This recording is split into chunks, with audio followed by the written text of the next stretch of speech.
Hello good morning students.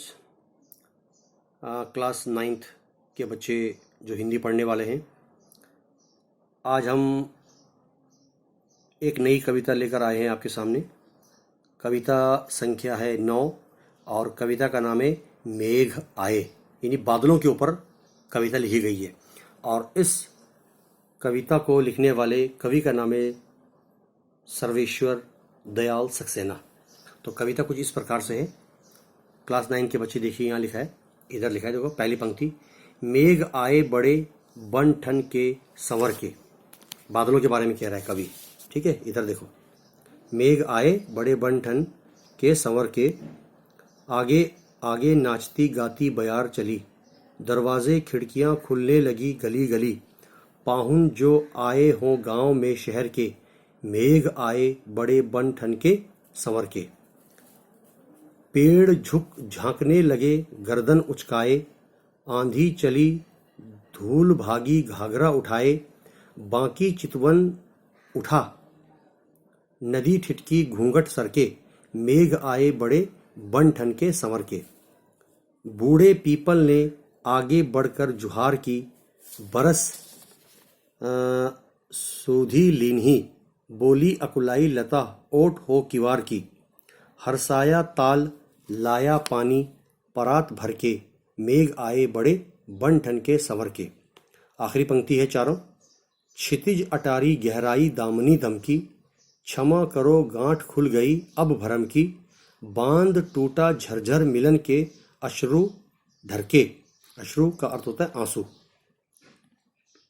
अच्छा, इसके बाद है मेघ आए बड़े बन ठन के संवर के। तो ये कविता को तो मैंने आपके सामने थोड़ा रीड पढ़ के बताया, अब इसके अर्थ भी आपको इसके साथ साथ बताएंगे। अब आ जाओ यहाँ पर, थोड़ा सा मैंने आपको बता दिया है इसके बारे में, ठीक है ना। यहाँ आ जाओ, ये 1 मिनट है, यहाँ पर ऐसा है थोड़ा सा, यहाँ है ये 1 मिनट है, ये थोड़ा सा यहाँ है, ये हिल रहा है बार बार। अच्छा, अब आ जाओ यहाँ। एक तो ये मोबाइल बार बार हिलता है ना, तो इसलिए प्रॉब्लम हो जाती है।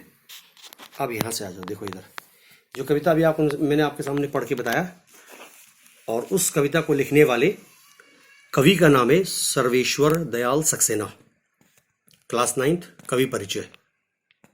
और कवि परिचय कुछ इस प्रकार से है। सर्वेश्वर दयाल सक्सेना का जन्म उत्तर प्रदेश के बस्ती जिले में सन 1927 ईस्वी को हुआ। उन्होंने इलाहाबाद विश्वविद्यालय से उच्च शिक्षा ग्रहण की। सक्सेना जी के काव्य में ग्रामीण संवेदना, यानी इनकी कविताओं में गांव के जीवन के बारे में मिलता है। संवेदना के साथ शहरी मध्यम वर्गीय जीवन की झलक दिखाई देती है। काठ की घंटियां, बांस का पुल, एक सूनी नाव, गर्म हवाएं, जंगल का दर्द आदि इनके कविता संग्रह है। इन्होंने नाटक, उपन्यास, कहानी, निबंध एवं बाल साहित्य आदि की भी रचना की है। सन 1983 ईस्वी को इनका आकस्मिक अचानक निधन हो गया, ठीक है। अब आ जाओ कविता 9 मेघ आए। कविता भी पढ़ेंगे और इसके अर्थ भी आपको बताएंगे। तो जो हमने अभी आपको पढ़ के बताया, उसकी पहली पंक्ति है, मेघ आए बड़े बन ठन के संवर के, आगे आगे नाचती गाती बयार चली, दरवाजे खिड़कियां खुलने लगी गली गली, पाहुन जो आए हो गांव में शहर के, मेघ आए बड़े बन ठन के संवर के। तो दयाल सक्सेना जी इन पंक्तियों के अर्थ कुछ इस प्रकार से कहते हैं। कवि कहता है कि कैसे बन ठनकर और सज धज कर आकाश में बादल घिरे हैं, आए हैं। उनके आने से हवा भी बहने लगती है, चलने लगती है। उसकी आवाज से गली के हर घर की खिड़कियां खुलने लगती है। ऐसा प्रतीत होता है, ऐसा नजर आता है कि जैसे कि शहर का कोई मेहमान गांव आ गया हो। अब आ जाओ दूसरी पंक्ति, यहां है, पेड़ झुक झांकने लगे गर्दन उचकाए, आंधी चली धूल भागी घाघरा उठाए, बांकी चितवन उठा नदी ठिठकी घूंघट सरकाए, मेघ आए बड़े बन ठन के संवर के। कवि ये कहता है इसका अर्थ कि आकाश में बादल छा जाने से तेज हवाएं चलने लगी हैं। इन हवाओं से वृक्ष हिलने झूमने लगते हैं। कभी कभी ये हवाएं आंधी का भी रूप ले लेती है। साथ साथ नदी भी मानो अपनी तिरछी नजरें उठाकर ठिठक गई हो, यानी कि रुक गई हो। नदी के तेज लहरों से पानी को पूरी तरह से फैला दिया है। लहरें जब नदी में ऊपर नीचे उठती ना तो पानी चारों तरफ फैल जाता है। तीसरी पंक्ति है, बूढ़े पीपल ने आगे बढ़कर जुहार की। बूढ़े पीपल ने आगे बढ़कर जुहार की, बरस बाद सूधी लीन्ही। बोली अकुलाई लता ओट हो किवार की। हरसाया ताल लाया पानी परात भर के। मेघ आए बड़े बन ठन के संवर के। इसका अर्थ है, यहां पर देखिए, कवि कहता है कि हवा पानी के जोर से जैसे आगे झुककर पुरानी पीपल के पेड़ ने आगे बढ़कर मेघ रूपी मेहमान का स्वागत किया हो। अब वो हरी भरी होकर प्रसन्नता प्रकट करने लगी है। तालाब भी प्रसन्न हो उठा है, खुश हो गया है।